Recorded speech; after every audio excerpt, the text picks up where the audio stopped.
surge que la tesis que se mantiene en este trabajo es que seguir el hilo de las necesidades es muy seguro para los trabajos que uno tiene que hacer, porque son tantos los recursos que hay, que nos han dado, que no es que uno se pueda perder en una maraña, pero sí tiene muchas opciones. Pero en cuanto se registra una necesidad importante, da una pista muy buena del trabajo a realizar. Bueno, volviendo al tema Silo, nosotros tenemos por lo menos 3 campos de referencias.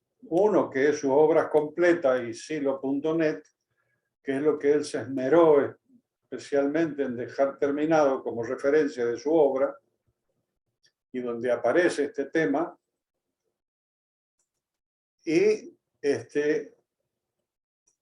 una cantidad de notas, de charlas que se han ido tomando a lo largo del tiempo, que han quedado como apócrifas, pero que son una referencia importantísima. Y luego yo tengo una tercera columna de referencia, que son las frases que yo he ido anotando porque he estado presente, o bien que me las han contado de buena fuente, amigos y amigas, que son para mí un elemento aclaratorio muy importante, porque es un complemento muy importante para entender no solo su pensamiento, no solo lo que nos ha dado, sino el emplazamiento mental que él tiene desde una perspectiva, desde donde mira, que es muy, muy interesante cómo aparece en esas charlas que yo le llamo el silo coloquial, ¿no? Que hemos conocido siempre, qué sé yo, al cruzar una calle, al tomar un café, en una reunión, etcétera, etcétera, ¿no? Entonces, en particular, sobre este tema de las necesidades, me baso, bueno, antes hay que aclarar de que esta charla va a tener 2 partes, esta parte teórica, comentada, y una segunda que vamos a repetir los conceptos, que está ilustrada magistralmente por Juan José, y las volveremos a ver. Entonces, todo esto comenzó para uno, ¿verdad? En una charla que yo estuve presente en Buenos Aires en los 80, en el 87, puesto acá, en donde él comenta lo siguiente. Él se apoya en un escritorio, como que él no quiere la cosa, comenta y dice: ¿cómo vamos a convocar? Estamos en esa época. Bueno, la gente tiene otras necesidades aparte de las básicas.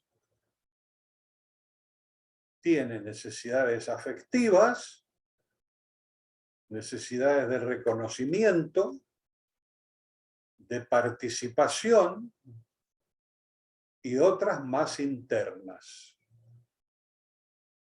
Y nosotros tenemos recursos y podemos crear ámbitos donde las personas encuentren condiciones para satisfacer esas necesidades. O sea, fíjense que en este parágrafo tenemos un axioma tremendo, el encuadre del punto y lo que nosotros podemos hacer al respecto. Lo cual anoté y guardé por mucho tiempo, y se pusieron a desarrollar otras cosas, vimos de más. En el estudio vimos con otros amigos en ocasiones que también hay otras necesidades, como las de comunicación, las de pertenencia. A la gente le importa mucho pertenecer a algo. Luego una experiencia, una necesidad que no se tiene muy en cuenta, pero es la de entender y hacerse entender. Por eso para nosotros ha sido siempre muy importante la actividad de clarificar. Y él siempre que decía algo era para clarificar, para que se entiendan los procesos en el que estamos. Y luego viene la parte importante interna, que son las de experiencias valiosas. Y es la necesidad de tener experiencias de sentido que la gente no traduce claramente y hace búsquedas por todas partes, ¿no? Quizá por eso vino una de sus observaciones, dice, no busques falsas puertas, pero que allí está ese motorcito interno. Por eso es tan importante la posibilidad nuestra de dar estos recursos y de crear estos ámbitos apropiados para que estas necesidades se puedan satisfacer. Muy bien, esa es la primera frase detonante de mi investigación.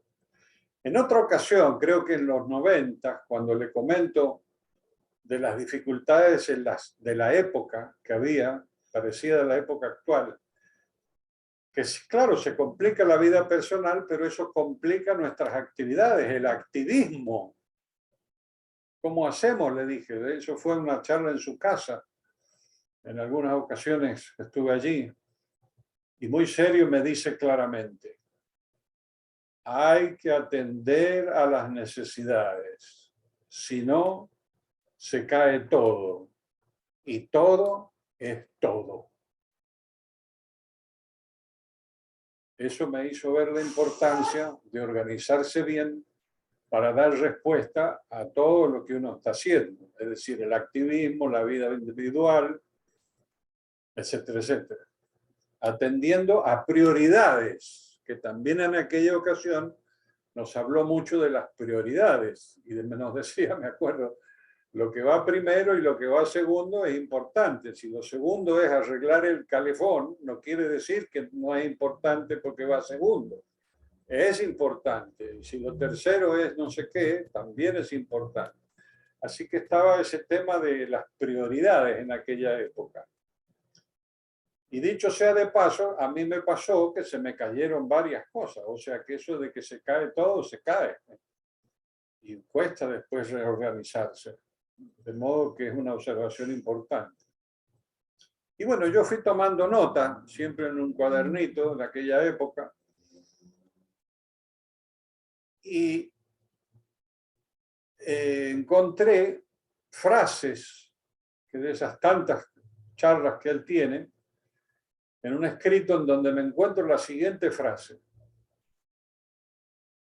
La necesidad interna de sentido se tendría que sentir con la urgencia de la necesidad de agua cuando se tiene sed. Es algo impostergable. Esto va a ser de consecuencias. Me llamó mucho la atención en su día esta frase, la encontré escrita, un texto, no sé qué charla, cuándo se habrá dado, porque establece relación entre las necesidades internas con las necesidades físicas, en este caso de la sed. Y esto no es cosa menor porque muchas veces las cuestiones internas se han tomado como algo opcional, como una actividad, como una dedicación que uno tiene, y resulta que puede ser más urgente que lo que uno aparentemente cree. Otra frase, que estuve en una de esas reuniones, de aquellas tantas reuniones organizativas que habían en esa época, decía, bueno, parecido a lo anterior, dice, sobre las condiciones del medio, los nuestros, al igual que la gente, tiene necesidades y aspiraciones. Y a eso hay que dedicarle energía. Este es un punto muy importante porque introduce nuevamente otro concepto que es el de aspiraciones, que lo va a mencionar varias veces, con las necesidades. Las necesidades te urgen ya, pero las aspiraciones te llevan hacia adelante, hacia el futuro. Así a golpe de recuerdo me viene una vez que se le habló de los principios. Entonces, esas conversaciones que son curiosas porque alguien que estaba ahí presente le dice, bueno, sí, son muy interesantes los principios, pero no son fáciles de aplicar. Entonces él respondió, bueno, es a lo que aspiramos. Aspiramos a aplicarlos y aspiramos a tener acciones válidas. Entonces eso ya nos tranquilizó un poco. Pero siempre es un tema importante el tema de la aspiración, porque lleva hacia adelante. Esto es interesante porque indica estos dos impulsos distintos. Uno, el de la necesidad, y otro, el de la aspiración hacia adelante, hacia futuro. También está, como todos recordarán, una charla importante de la mención de la necesidad y el deseo, que sobre eso volveremos más de una vez. Y la posesión, cuando él presentó muy fuertemente, creo yo, en el 76, 78, el afán de posesión como una cosa pesada. Entonces había que tenerlo en cuenta. Y dijo que era interesante tenerlo en cuenta de ese modo porque tenía un registro más físico. Porque el tema del deseo es como medio que está volátil, como un poco así como el ensueño, pero el de poseer y perder posesiones es algo que se siente físicamente y permite más rápido captar la contradicción. Y ahí tenemos una llamada, así que después iremos a las llamaditas. Bien, cuando buscamos en las referencias de doctrinas, indiscutiblemente llegamos al tema de la arenga, ¿no es cierto?, que ahora vamos a celebrar el 4 de mayo, el 7 de mayo, y nos habla de golpe, en aquella oportunidad, del animal de la necesidad, de cómo dejar el carro del deseo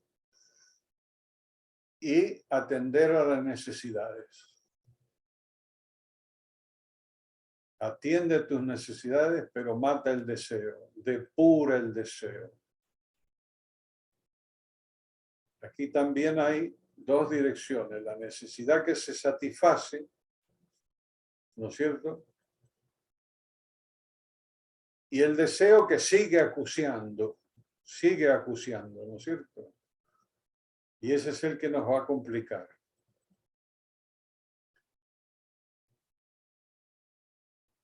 Esto lo vamos a volver a tomar porque, por ejemplo, hay muchos autores que han hablado del deseo, no así de la necesidad, con distintas acepciones, por supuesto.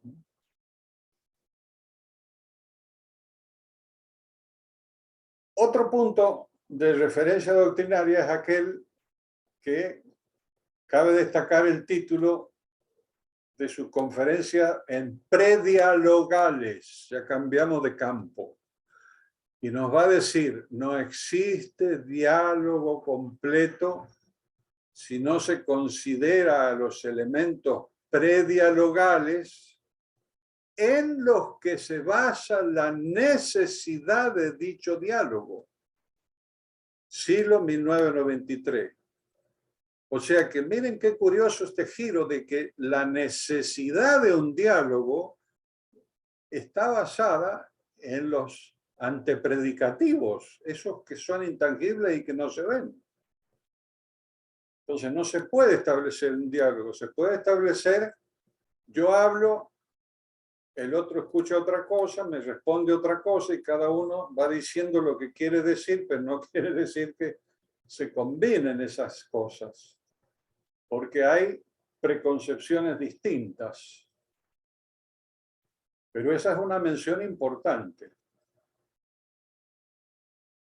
Lo del deseo y la posesión, tengo aquí en una charla sobre el deseo, la posesión, la necesidad y el sentido de la vida del 76, como les decía.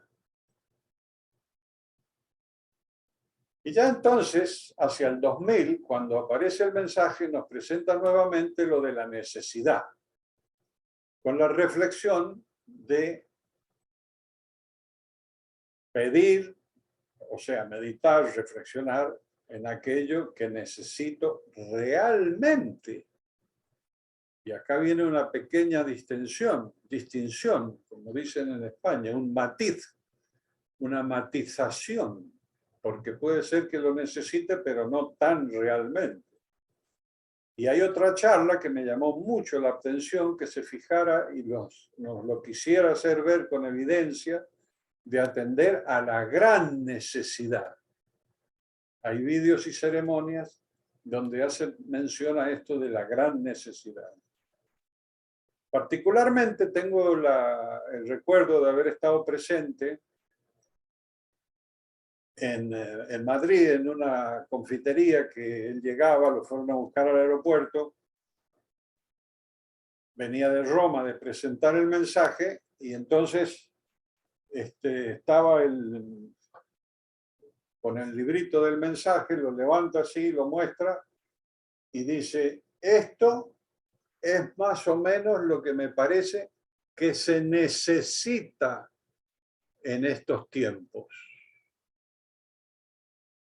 Lo que él cree que se necesita en esos tiempos. Otra vez el término necesidad. Así que nos queda claro esto de atender a necesidades propias como un hilo conductor infalible a seguir en los trabajos de desarrollo personal y social. Pero también es un prisma interesante para ver el medio social y los líos que hay, en donde muchos opinólogos y actores sociales no captan o no quieren captar las necesidades sociales, sino que van viendo las ocurrencias y los intereses de cada uno, de cada sector, que se juntan o se separan, ¿no es cierto? Muy bien. Hecho este primer paso, vamos a ver algún pequeño estudio de los significados, la cuestión etimológica, que es muy interesante cómo viene, ¿no? Viene del latín necessita, que tiene una partícula negadora, ne, y cessitas, que alude a movimiento. Es literalmente algo que no se puede parar, en el sentido de impostergable. Es algo imparable. La necesidad es acuciante, se ha de atender. No encontramos muchas menciones, y menos en el sentido que lo indica Silo, respecto a las necesidades. Sí, en cambio, respecto al deseo, hay varios autores que hacen mención como una fuerza en el ser humano, como es en Schopenhauer, por ejemplo. Luego hay otros, por ejemplo, hay unos del siglo XX, hay un francés que le da mucha importancia, inclusive me llamó la atención porque hablan del deseo del deseo. Él dice que la gente, es decir, a nivel público, se mueve por el deseo del otro. El deseo mimético le llaman. Y eso tiene mucho que ver con las modas, lo que se usa, lo que no se usa, estar en frecuencia o no estar en frecuencia, etcétera, etcétera. En el budismo, esto va a ser importante, lo del deseo. Si no se para el deseo y los apegos, no se avanza. Curiosamente, uno de los campos que no es nuestro habitual, que es la economía, es en donde hay una alusión muy clara, muy directa, digamos, muy resumida, al término que nos dice que las necesidades humanas son ilimitadas y los bienes escasos. Es por esto que surgen todos los medios de producción para originar los objetos supuestamente necesarios, que además se agotan y se hacen obsoletos y son reemplazables. Y ahí tenemos toda una rueda que no termina, incluso aparecen las necesidades fabricadas, ¿no? Por ejemplo, quería mencionar que una de las primeras veces que estuve ahí en Parque de Toledo, un maestro presentó una de las primeras monografías o estudios. Justamente él presentó lo de las necesidades fabricadas por la publicidad y por la repetición, como algo que ya es parte de lo que está siempre acuciando al individuo en el medio y que tiene que estar alerta, ¿no es cierto? Un elemento muy conocido en el campo psicológico, que podemos encontrar con facilidad sobre las necesidades, pero más se refiere a las motivaciones, es la llamada psicología,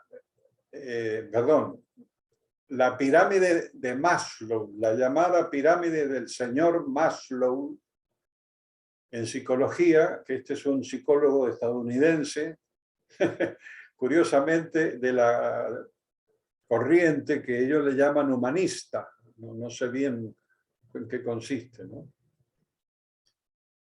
Él hace una pirámide, un esquema que ha estado muy difundido, en donde abajo están las necesidades fisiológicas, en la cúspide pone la de autorrealización, que ya la veremos. Pero puede que sea un detalle no menor, porque fíjense que recordé que Silo,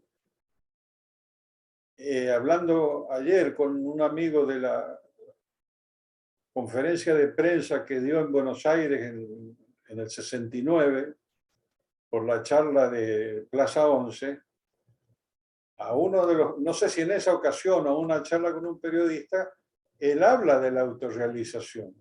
Le preguntan, ¿usted qué quiere? Silo, le dicen, bueno, usted tal cosa, tal cosa. Y la autorrealización, aunque son un término muy desgastado.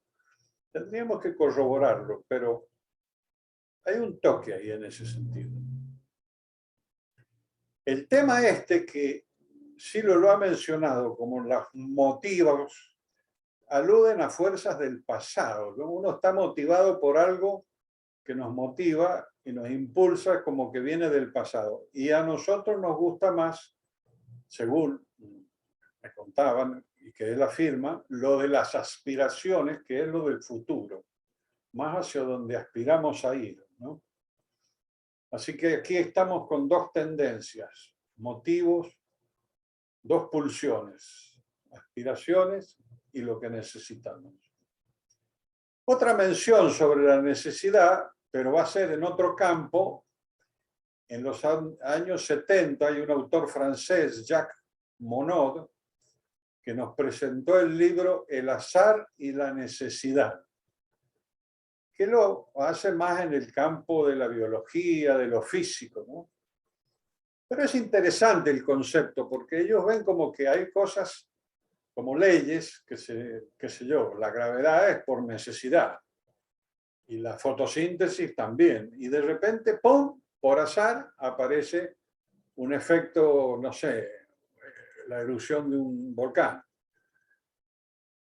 Habría que ver, no tendrá otros antecedentes menos estudiados. Ese es el campo de este hombre. Pero lo curioso es que en aquella época me acuerdo que sí lo citó al respecto diciendo, nos adelantamos a él en 10 años con el texto que conocemos de Determinismo y Azar de los años 60. Siguiendo con el tema terminológico, en el ámbito legal se menciona necesario, que indica obligatoriedad. Cuando se dice en la ley tal cosa se hace por necesidad, es que es obligatorio, o sea, más que impostergable. Vamos a volver al tema de la cuestión del origen del término, porque si bien viene del latín, esta a su vez viene del griego, de una diosa que tenía a las moiras, y las moiras estaban ligadas a la vida, al destino, y que después en latín esas moiras se llaman parcas, y de ahí quedan en el argot lo de la parca con el tiempo de vida. Y es muy interesante ver cómo surgen esos mitos, ¿cierto? Porque claro, esta gente, ¿cómo es que se imaginaron que habían entidades detrás de los fenómenos vitales e iban apareciendo estas figuras que tenían que ver, en este caso, con los puntos de vida, ¿no? Con los plazos de vida? Ahora bien, será en Ortega y Gasset en donde vamos a encontrar algo más afín con el tema de las necesidades, y este filósofo español nos habla en un capítulo de acerca de la técnica, donde nos dice que esta, junto a la artesanía, aparece en los pueblos para dar respuesta a sus necesidades. O sea que la tecnología, la técnica y antes la artesanía van surgiendo, ¿no es cierto?, desde las hachitas de piedra, esas famosas, y de las 2 piedras para hacer fuego, como una técnica para dar respuesta a las necesidades del ser humano.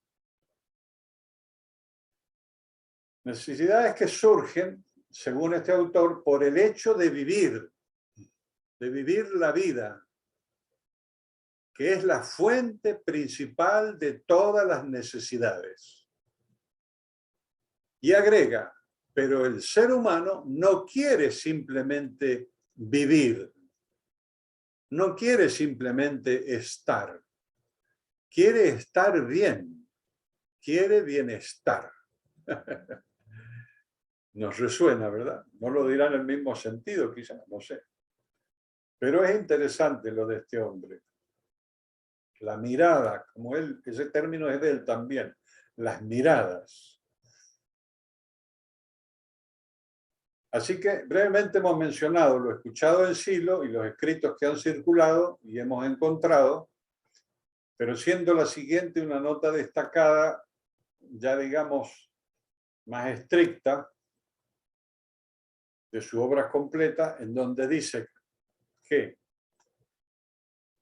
si las imágenes permiten reconocer y actuar conforme se estructure el paisaje en individuos y pueblos, conforme sean sus necesidades o lo que considere que sean sus necesidades, así tenderán a transformar el mundo. Este punto, que me parece que viene de obras completas de introducción a la función de la imagen, establece este vínculo que nos estaba faltando, el tema de la formación de las imágenes. Porque nosotros tenemos una necesidad, ¿no es cierto? Y sentimos ahí una cosita, Pero hasta tanto eso no se traduce y no se elabora en nuestra interioridad y se convierte en una imagen, no se va a mover el cuerpo, no se va a hacer una actuación al respecto, ¿no? Me acuerdo en algunas ocasiones, en algún retiro, él decía, claro, dice, empiezan, algunos, dice, en ciertos horarios merodeando la zona del comedor, después merodeando la zona de la cocina y después, ¡pum!, a la nevera. Aparecen las imágenes heladera orientada. O sea que había tardado un tiempo en producirse desde esa suerte de hambre, de apetito, a ir hacia la zona donde se puede satisfacer esa necesidad básica y producirse la imagen de abrir el refrigerador. Esa parte es bien interesante, lo de la formación de imágenes. Y eso llevado a las internas es todo un tema, cómo armamos imágenes de lo que realmente necesitamos internamente, ¿no? Muy bien. Entonces, vamos a leer algunas notas así de erudición que tengo aquí anotadas que esclarecen el punto, ¿no? Dice, el deseo lo trata Hegel, lo trata Schopenhauer. Se habla del deseo mimético, ese que hablamos recién, y las distintas corrientes que se ocupan. En Hegel también vamos a encontrar el tema de las necesidades de reconocimiento, porque nos va a decir que en las relaciones humanas la gente va a buscar ser reconocida, no en el sentido de fama y prestigio, sino de que se conocen, o sea que la persona sale y busca al vecino, busca que se sepa quién es y el otro saber, si no, no puede establecerse una relación, un diálogo. Notas sobre el Buda. Encontré una nota de una señora Maribel Ro que dice, el Buda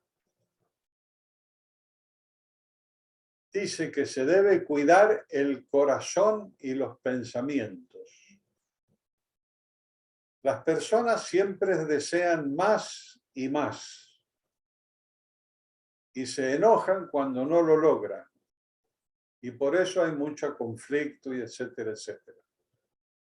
Esta filosofía busca que la gente se aleje del deseo inagotable. Y en fin, ella deriva en que se viviría un mundo más tranquilo si se pudieran apaciguar esas tensiones, ¿no es cierto?, del deseo inagotable. Con respecto al Buda, quería comentarle estas anécdotas tan interesantes a veces. Como hemos sabido, en más de alguna ocasión he hablado de él y él ha mencionado, claro, lo mencionamos porque lo reconocemos como que es del gremio. Una manera de decir que está en el campo de nuestra misma mentación. Pero hace poco un amigo me contó algo que me pareció muy interesante a tener en cuenta, ¿no? En donde él le dice que en alguna ocasión habrá hablado, ¿no?, que de vez en cuando ha notado esa tendencia de hablar del Buda, ¿no?, de mencionar al Buda. Y él le ha respondido, claro, claro, dice, porque uno busca a sus pares. Uno busca a sus pares. Muy bien. Y también tenemos una mención al tema del Buda en el complemento de comentarios sobre ascesis, cuando nos comenta que hay que mantenerse en ese estado de estar en ese silencio en donde aparentemente no hay nada, dice, y atender a no distraerse con cosas que surgen, como hacía el Buda con lo que le decía Mara. Mara era la entidad de las ilusiones. Entonces él trataba de mantenerse, de no dejarse llevar por las ilusiones hasta lograr su objetivo de profundizar en su conciencia. O sea que sí, hay ahí un par en alguna manera, ¿no? Tener en cuenta. Lo demás ya lo hemos mencionado como más que ver con las motivaciones, pero sí esa corriente le da importancia a que impulsa la conducta humana. La pirámide se divide en 5 niveles, de manera jerárquica, teniendo en cuenta las necesidades que van atravesando los seres humanos. Y lo que leímos era Obras Completas, volumen 1, sobre la psicología de la imagen. Retomando el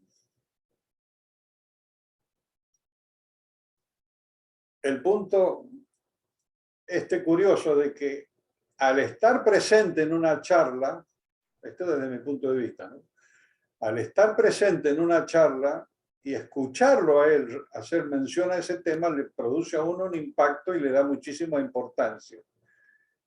Para caer en cuenta que después ya lo había mencionado antes, ¿no es cierto?, en los escritos, particularmente en el caso de la época de Silo y la montaña del 69.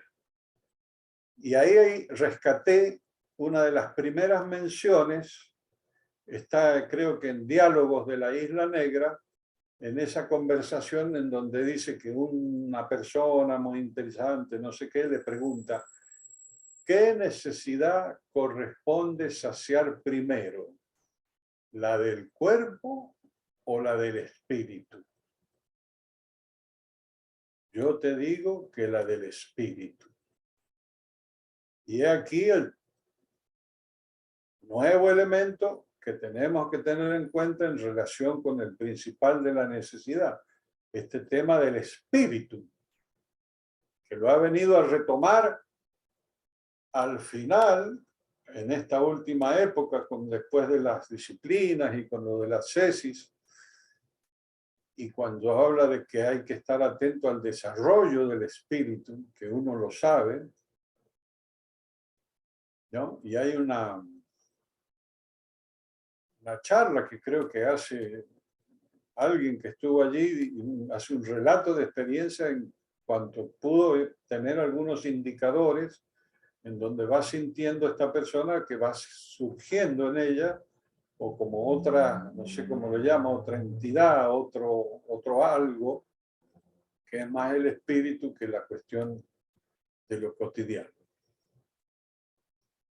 Y para terminar esta parte, nos vamos a remitir a esta propuesta que también va a ser frecuente en él, de recurrir al silencio y a lo que necesito, que fue dicho en Bombay, en los 80, en la misión del 81.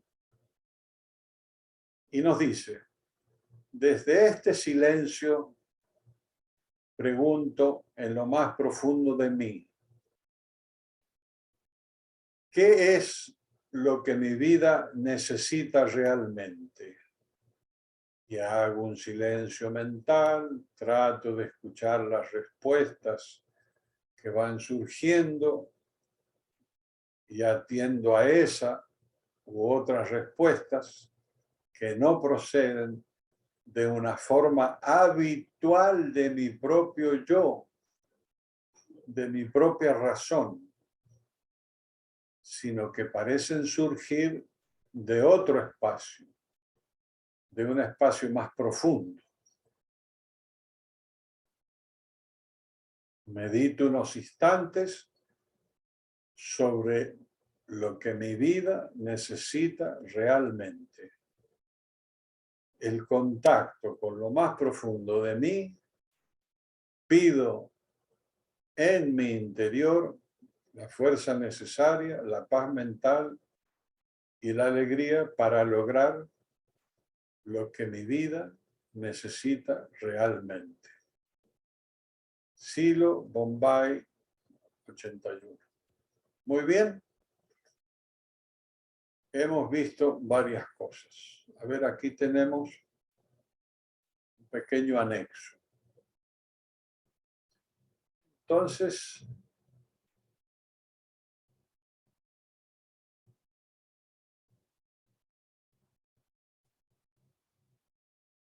con respecto al deseo, dice, el deseo está lanzado a búsqueda de objetos, tal como la necesidad está lanzada a búsqueda de objetos. Cuando se satisface la necesidad cesa. También el deseo, pero como es imaginario, puede cesar por un tiempo, pueden cesar las necesidades, pero vuelve a recurrir el deseo con su impulso. Entonces, aquí hay que distinguir muy claramente una cosa de otra. Puede suceder que un deseo desaparezca cuando se cumple con la necesidad. No sé. Habíamos hablado de la cuestión etimológica, lo de la necesidad. En la mitología griega aparece Ananke o Anankaya o Ananke en griego antiguo. En fin, como se imaginan, siempre hay muchas cosas. Que era la madre de las Moiras y personificaban la inevitabilidad, la necesidad, la compulsión, la ineludibilidad, o sea, lo inevitable y lo ineludible. Y la mitología romana, ya dijimos, era necesitas, con dos S y las parcas. Lo voy a hacer más sintético, pero lo interesante que vi en esta cuestión mitológica, para que vea cómo funciona la traducción de impulso, no tiene origen esta diosa o esta entidad. Aparece siempre junto a Cronos, que es el tiempo. Pero a diferencia de otras diosas o dioses, pues son diosas por supuesto, de un dios importante, de una diosa o de una terrestre. Pero claro, es tan difícil captar el origen de una necesidad que eso se traduce en la dificultad de ver el origen de esta entidad mitológica. Que los historiadores nos dicen que no fue muy estudiada, no muy considerada, sino hasta que aparecieron los misterios órficos. Como ustedes saben, la cuestión órfica y la cuestión de Apolo y el otro aparecen en los momentos no de los dioses olímpicos, sino de los dioses de la gente, ¿no es cierto? De los dioses que surgen con la cuestión agrícola. Entonces, muy antiguo todo este tema. Muy antiguo y muy interesante, ¿no? Pero está relacionado al tiempo de vida. Aquí volvemos a don Maslow. Tenemos la pirámide fisiológica. Fíjense, seguridad, necesidades de seguridad, necesidades sociales, necesidad de estima y de reconocimiento y la cúspide de autorrealización. El tema, ni se hable de lo que hoy está de moda, el tema estima, autoestima, reconocimiento, no reconocimiento, etcétera, etcétera, ¿no? Esto del reconocimiento, disculpen el salto de plano, pero refleja mucho la condición humana común. Siempre recuerdo una película de esas tremendas de acción de Hollywood, en donde arman todo un lío para sacar un preso de la cárcel, ¿no? Entonces hacen un incendio, bueno, se pueden imaginar toda la aparatería que arman, ¿no? Entonces cuando vienen los compinches a buscar al preso y llevárselo, el preso no se quiere ir. Y dice, ¿cómo? Joe, ¿cómo? ¿Qué pasó? Y no, dice, es que aquí soy alguien, aquí me reconocen. Voy a salir afuera, no me conoce nadie. Y eso es un poco lo que predomina en mucha mentación ordinaria, ¿no? El ser alguien. Y si no me reconocen, me siento vacío, no sé. Es todo un tema, ¿eh? Y esto lo estudia Hegel, ¿no? Según un texto que encontré un poco técnico, dice, el autor introduce el capítulo de la autoconciencia en el que entra a evaluar las relaciones prácticas de los individuos con sus semejantes, los cuales se envuelven en la tensión constante a raíz de la necesidad de reconocimiento. Una tensión constante a raíz de la necesidad de reconocimiento. Como ustedes saben, este Hegel desarrolla el tema de la relación del esclavo y el señor, o el siervo y el señor. Y Silo en varias ocasiones le he escuchado hacer referencia al tema del esclavo, inclusive en tiempos actuales. Hay una charla que estuve revisando hace poco, donde Silo dice que, bueno, que en la época actual, en la época pasada, estaba claro, el sujeto a veces nacía de una familia esclava, pero podía comprar su libertad. En cambio, en la actualidad, nace libre y al poco tiempo termina de esclavo.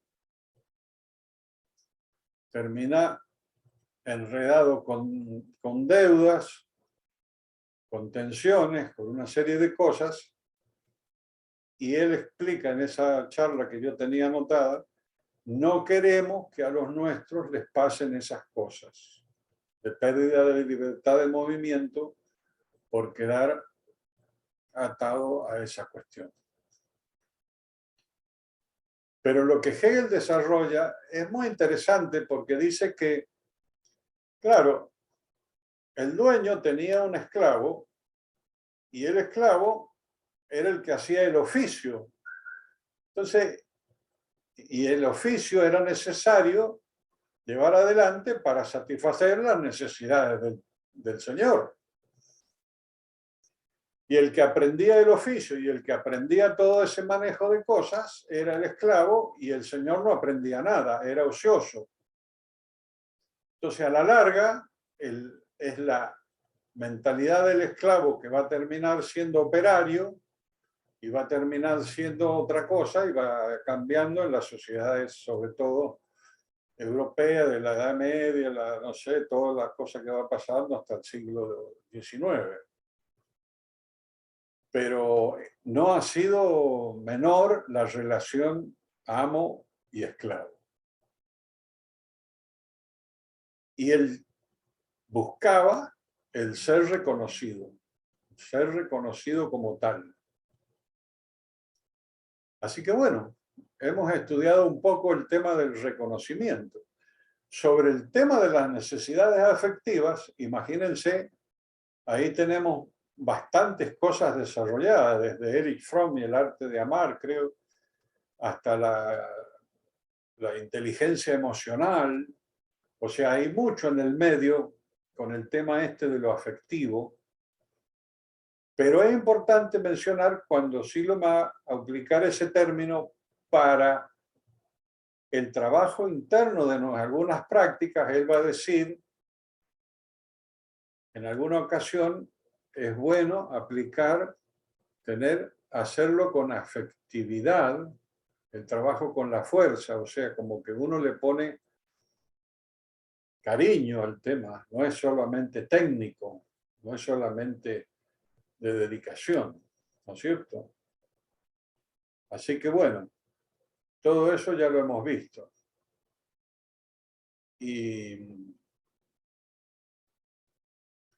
lo de Ortega lo vimos, y es muy interesante insistir en este concepto que él tiene, que me parece que es muy válido, en donde él dice que la gente quiere vivir humanamente,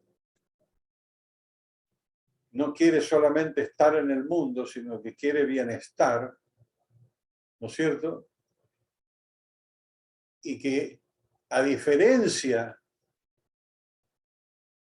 del animal que se adapta a la naturaleza y ahí se queda, el ser humano con la artesanía y la tecnología va a transformar a ese medio ambiente y bueno, ahora ya tenemos el péndulo del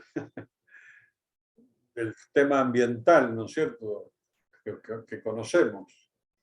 Pero quería mencionarles un punto que leo aquí, que dice: así veo, por ejemplo, que puede verse cierto contraste entre la especial atención de las culturas orientales en torno al desarrollo de las técnicas para el cultivo del alma versus el esfuerzo más típico de Occidente para producir técnicas dirigidas a la explotación y dominación de la naturaleza que nos rodea. ¿Por qué lo quería comentar? Porque esto yo se lo he escuchado a Silo. Yo creo que fue en la India, o acerca de la India en algún momento, cuando él habla, claro, sí, tiene una literatura muy enorme, una cantidad de libros importantes. Hay unos libros que cubren todo, el Mahabharata, la biblioteca cubre toda una pared. Sin embargo, ni una mención a un enchufe o una tuerca.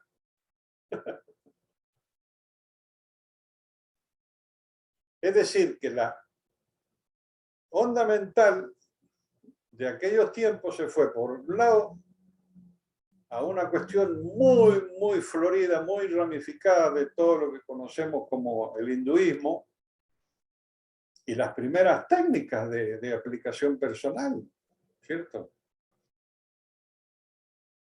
Pero nada que ver con la cuestión de la tecné que van a hacer los griegos, que va a permitir el desarrollo tecnológico del presente, para bien y para mal.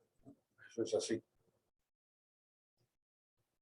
Y esto de la necesidad también lo usa este hombre para explicar cosas. Por ejemplo, en las lecciones de metafísica, creo haberle leído que dice, antes de entrar en ese tema, vamos a preguntarlo por la necesidad de la metafísica.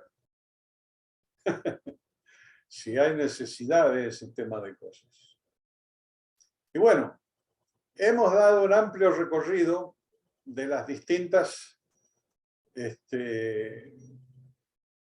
versiones sobre este término que queríamos nosotros hablar y conversar, ¿no es cierto? Así que ahora voy a volver a la pantalla general para que nuestro amigo Juan José nos va a presentar esas frases ilustradas. Vamos a repasar estas frases, las vamos a comentar un poquito y quizás le saquemos más partido a la cuestión, ¿no? Bueno, ahí estoy yo, el burro adelante, pero no se espante. Después vendrá, acá está, lo que les decía, ¿ves? Bueno, la gente tiene otras necesidades aparte de las básicas, y eso lo hemos conversado. Y nosotros tenemos recursos y podemos crear ámbitos para que encuentren un lugar para satisfacer esas necesidades. Lo interesante de esto es, desde mi punto de vista, ¿no?, el impacto que producía Silo al decir cosas esclarecedoras en el momento menos esperado, porque esto fue en la inauguración de un local partidario, de una candidatura partidaria en el 86 en Buenos Aires Centro, en la Diagonal Norte, al lado del Obelisco, creo, y nos estaban presentando esa oficina que recién conseguían, y entonces él llegamos, no sé, 6, 7 personas, amigos, y de pronto él, en ese contexto, nos dice esto. Por eso se usa la palabra ¿cómo vamos a convocar? Porque era el tema esa época. Pero esto sigue vigente para decir cómo vamos a comunicarnos con los demás. Bueno, los demás están llenos de necesidades, y aparte de las cotidianas y de las psicológicas que hemos mencionado, están las internas. Hoy en día se escucha hablar más que nunca de los problemas mentales y de que estoy muy nervioso. O sea, hay mucha necesidad de eso, ¿no? Y podemos ayudar en eso. ¿Cuál será la siguiente? Hay que atender a todas las necesidades, si no se cae todo y todo es todo. Y esto fue muy terminante porque, claro, uno a veces, como me lo presentó en otra oportunidad, uno no pondera bien las circunstancias. Me acuerdo, incluso lo tengo escrito, manuscrito lo tengo en una carta, que él escribe una postdata a un amigo que le habla de unas dificultades y le dice, bueno, hay que ponderar bien esas dificultades. Eso también es válido para esto de las necesidades, ¿no? Y que no se produzca una cosa que después hay que empezar de nuevo. ¿Cuál será la siguiente? Y bueno, aquí está lo de la necesidad que se tiene que sentir como el agua, ¿no? Como la sed, es decir, como algo físico que tiene una connotación física de urgencia y de impostergable, ¿no? Ese concepto es importante. Las condiciones del medio, los nuestros, al igual que la gente, tienen necesidades y aspiraciones y a eso hay que dedicar energía. Esto me hace recordar una charla de una vez que no sé cómo le habíamos transmitido de que, claro, estábamos preocupados por una cuestión o por varias y nos dice, no, eso no va, hay que estar ocupados, hay que ocuparse, no simplemente vale lo de estar preocupado. Y esto es lo que vale la pena en este parágrafo, lo de que hay que dedicar energía una vez captadas las necesidades. ¿Qué otro tenemos? aquí tenemos la curación del sufrimiento, miren qué bien ilustrado, ¿no? Y entonces dejó las ruedas y todo aquello y buscó el animal de la necesidad y al carro del deseo y todo esto, ¿no? Y a esto les quería comentar un poquito, no nos vamos, quería comentar un poquito la historia de este hecho, porque es realmente extraordinario este hombre, cómo hizo esto, porque fíjense rápidamente, si tenemos un minuto, el proceso que fue esto. Él en el 68, al final en el 68, nos dice, necesitamos un lugar en la montaña, más allá de Uspallata. No éramos muchos.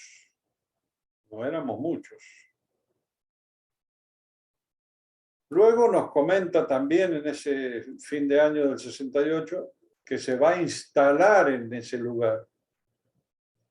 No se lo conseguía, al final se lo consigue, bueno, todo eso es una explicación. Lo llevamos, lo acompañamos el 31 ya del 69, de diciembre, ¿no es cierto? Empieza enero.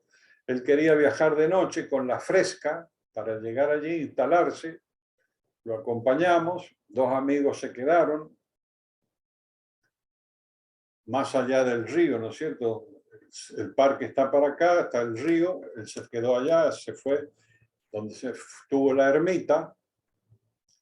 Pero acá viene lo que quería decirles. Más o menos, pienso que en marzo nos manda un telegrama. Nos invita por un telegrama a conversar sobre la posibilidad de hacer un acto público. ¿No? Decía, hola, los invito, los espero sábado a las 4 de la tarde, stop, en la hostería, stop, y como siempre saludaba, un fuerte abrazo. Muy bien, allí fuimos. Y cuando estamos allí, él estaba muy, muy contento, muy jovial, nos parecía que estaba en una vida dura, con los fríos que hacían allí, todo lo sobrellevaba muy bien, etc. No sé, habremos ido, qué sé yo, 10, 12 personas de aquí de Mendoza. Pero lo que quería comentarles es que en un momento dado él dice, claro, queremos dar una charla.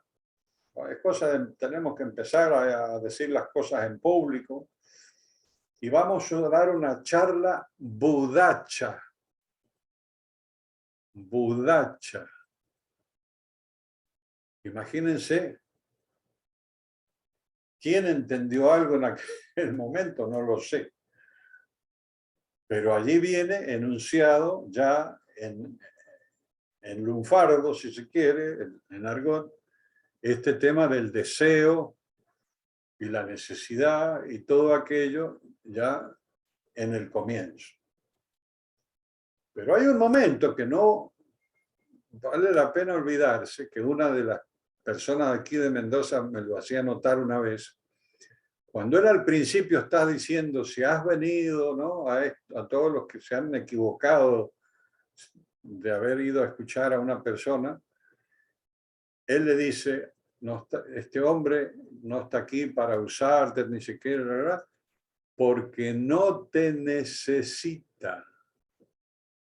Eso es muy duro decirle a alguien eso. Eso le ha pasado mucho a algunas personas que se han opuesto, que han presentado objeciones y qué sé yo, dice, está muy bien. Aquí en todos los movimientos, en todas las organizaciones, siempre hay gente a favor y gente que se opone. Pero no los necesitamos. O sea, es una cosa que también es interesante tener en cuenta, decidir cuando uno ya no necesita algo. También ese punto es importante. Muy bien. Dejamos al carro del deseo y nos vamos a la próxima, que es este tema de no existe diálogo completo si no se considera los elementos predialogales en los que se basa la necesidad de dicho diálogo. O sea que es crucial aclarar los predialogales porque si no, no se va a llegar al diálogo. Esto, no sé si vieron ese video que hay de cuando él da esta charla en el Instituto de Ciencias, que estaba el embajador argentino y se puso a hablar el hombre. Entonces él dijo, muy bien, muchas gracias, qué sé yo, vamos a empezar a conversar. Y como y muchas veces cuando habla con unos términos contundentes, unos términos fuertísimos, que no tienen correspondencia con este estilo tan intelectual propio de las contribuciones al pensamiento, ¿no es cierto? Él nos lo explicó una vez, nos hizo un resumen, creo yo, del tema de Husserl, y explicaba que era muy importante, sí, lo de la intencionalidad, pero no menos importante era esto de los antipredicativos, que le llamaba él, que era un poco de los filósofos que habían descubierto ese punto, por lo cual a veces era tan difícil ponerse de acuerdo. Y por lo cual a veces después de una corriente inmediatamente surge otra que dice otra cosa. Claro, porque no siguen el hilo, siguen un hilo previo o fuera de ese campo como un antipredicativo distinto, ¿no? Muy bien, esto lo hemos visto. Con esta fuerza que hemos recibido, concentramos la mente en el cumplimiento de aquello que necesitamos realmente. Y bueno, esto ya empieza a ser parte de las reuniones del mensaje, que uno se lo empieza a plantear después de verlo como una formalidad, como un buen deseo, como una buena recomendación, lo va incorporando como algo serio a tener en cuenta, ¿no? Por ejemplo, en mi caso yo he descubierto la necesidad de calma.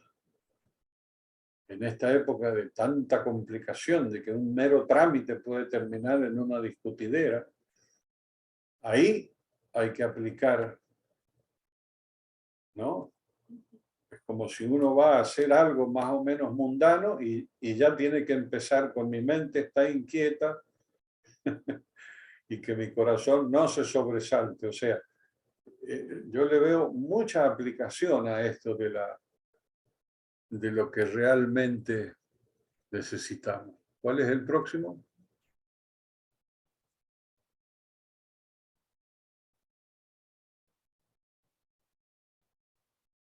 Lo de la imagen. Esto de la imagen es muy importante. Porque fíjense que dice que se va armando todo conforme a los pueblos conforman sus necesidades o lo que consideren que sean sus necesidades. Este es un tema para estudiar, porque a lo mejor uno mismo no se da cuenta que tiene una necesidad o no lo considera, o algo que considera como perentorio, como secundario y no está todavía evaluado. O sea que es todo muy importante este párrafo de considerar la necesidad. Y lo de que se forme la imagen, la formación de la imagen. Ahí quería recordarles, hay un texto que hizo uno de nuestros amigos, uno de los primeros textos monográficos, en donde habla de la época del hombre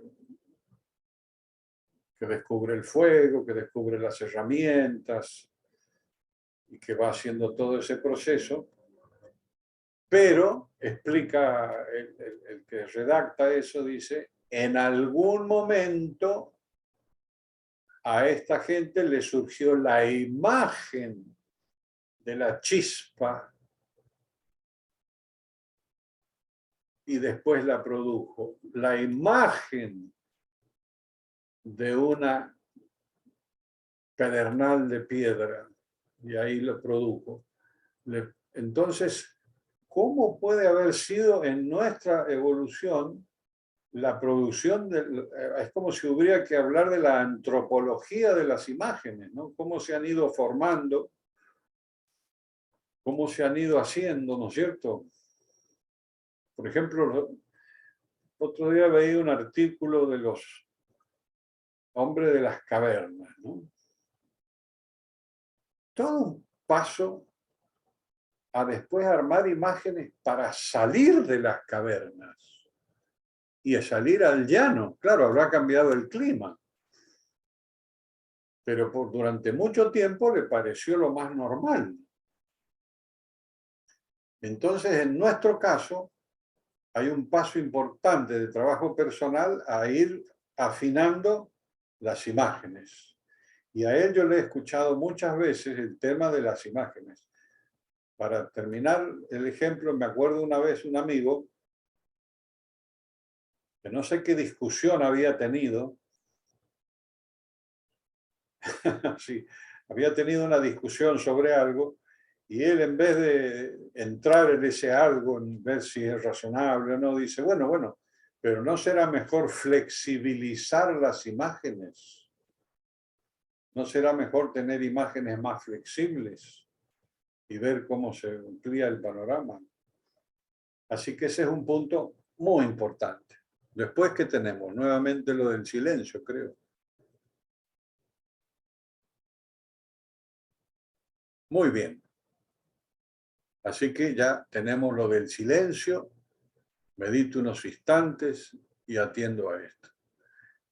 Y bueno, ya voy a terminar esta conversación con la última frase que le escuché en mi última conversación con él en una cafetería acá en el 2006, que habíamos hablado de distintas cosas. Él tuvo la gentileza de aclararme una serie de puntos y, como él siempre solía hacer, daba un golpe para en qué estamos en este momento, ¿no? Aclarar el momento. Entonces él me dice, bueno, muy bien, dice, y ahora estamos en esto de lo profundo, que está detrás de los ojos. Y eso la gente lo puede entender. Fíjese esta simple frase, las connotaciones que tiene. Estamos con esto de lo profundo que está detrás de los ojos. Nos da una mención física. Y esto, y nos lleva a la gente, siempre su interés es de la gente, ¿no?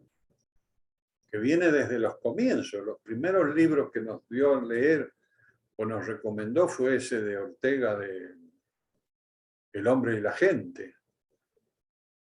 Como que parece que uno es un individuo, pero está en un conjunto. Así que bueno, esto es lo que he podido resumir sobre este tema de las necesidades.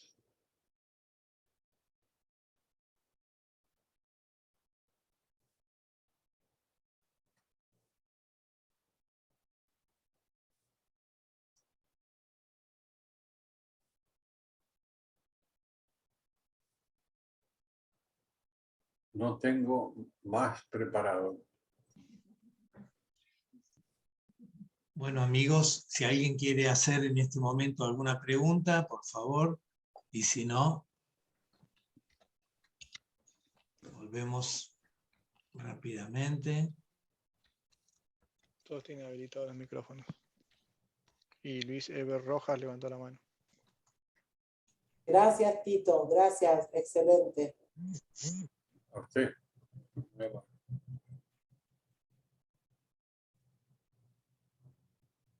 Levantó la mano África M. Así que cualquiera de los dos, el primero que se... Hola, ¿me escuchan? Sí. ¿Me escuchan? Sí, te escuchamos. Mira, voy a poner un audio Sí. de Canarias. Vamos a ver si lo alcanzan a escuchar. A decir, actividades que el ser humano realiza, tratando antes que nada de satisfacer sus necesidades. Pero esto de satisfacer sus necesidades, que también se dice tradicionalmente, es así, o puede funcionar así, gracias a los registros dolorosos que se tienen. No se explica mucho cuando se suele decir que el ser humano hace determinadas cosas para satisfacer sus necesidades. El ser humano hace determinadas cosas para evitar el dolor. Lo que sucede es que tales necesidades, si no son satisfechas, provocan dolor. Pero no es que alguien se mueva por una idea abstracta de satisfacer necesidades. Ya, creo que era eso, no sé si escucharon. Sí, sí. Eso es Canarias, día 3, Canarias 1976, día 3, minuto 20:20. Sí, sí, sí, lo conozco. Vale, Gracias. ahí Así dejé es. un texto en el chat del aporte. Gracias. Muy amable. Hay que sumarlo. Adelante, África. Hay que Nada, sumarlo. yo primero que nada agradecerte, es fantástico la charla. Nos has dado muchos impactos muy interesantes que nos van a venir muy bien. Y también solamente recordarte que en la charla del voluntario de México también habla de la vía de entrada, la vía de salida, la necesidad de poner contenidos internos en el mundo. Mira vos, es verdad. Tú sabes que yo la tengo muy fresca por el tema de los bomberos. Claro, claro, claro. Lo utilizamos ahí. Así que bueno, pero el resto fantástico. Muchísimas gracias. Ha sido muy interesante, Tito. Nada más.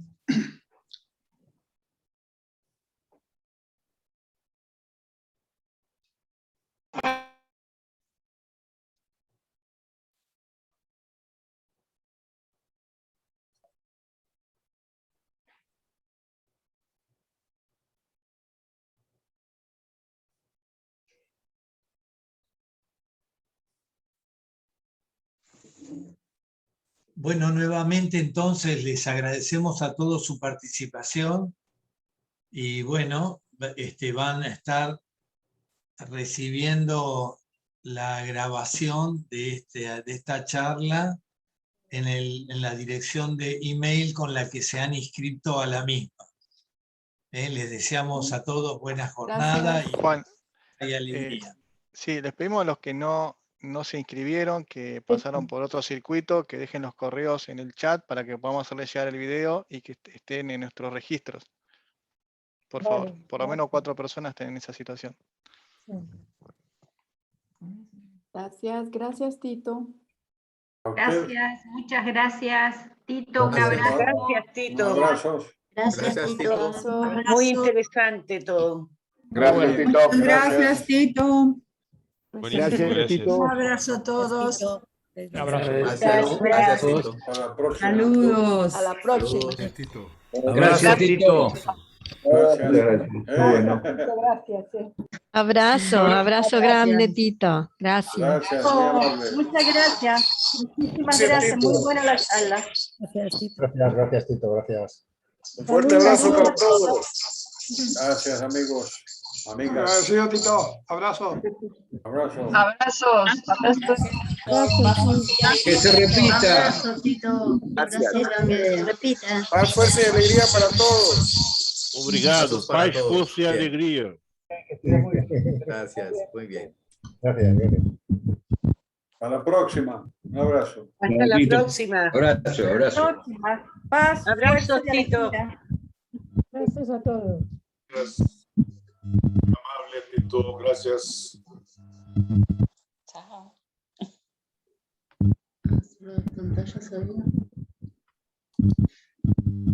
Gracias.